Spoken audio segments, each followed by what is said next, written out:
La campagne nationale des 16 jours d'activisme contre les violences basées sur le genre se poursuit à l'intérieur du pays. À Daloa, dans la région du Haut-Sassandra, plusieurs partenaires y ont pris part, au nom desquels le ministère de la Femme, de la Protection de l'Enfant et de la Solidarité, des ONG nationales et internationales. Une initiative qui a réuni divers participants, tous venus lancer un appel à la mobilisation citoyenne pour le changement de comportement. Nous luttons toujours, nous les imams. On dit ça dans les sermons. Violence aux femmes. Dieu même a dit dans le Saint-Coran, les femmes sont nos mamans.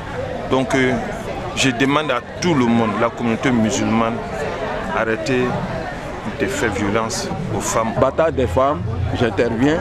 Le mariage forcé, moi j'interviens. Et je vais même dans les domiciles pour leur prodiguer des conseils.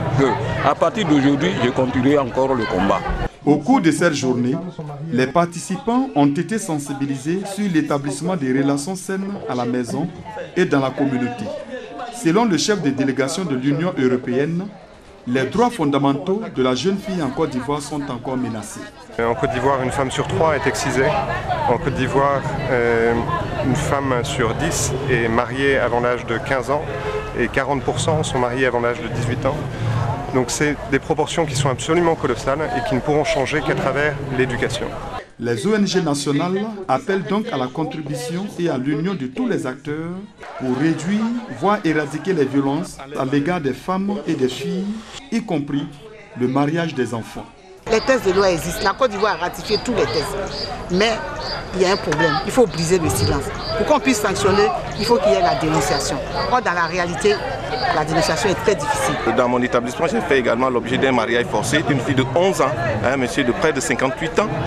Et j'ai donc fait appel au procureur de la République de Mans par l'entremise de la clinique juridique. Donc ce monsieur a été donc arrêté, interpellé.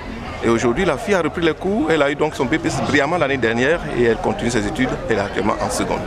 C'est dit que nous tous là, nous devons nous mobiliser pour donc lutter contre ce fléau-là qui est en train donc de gangréner l'éducation nationale.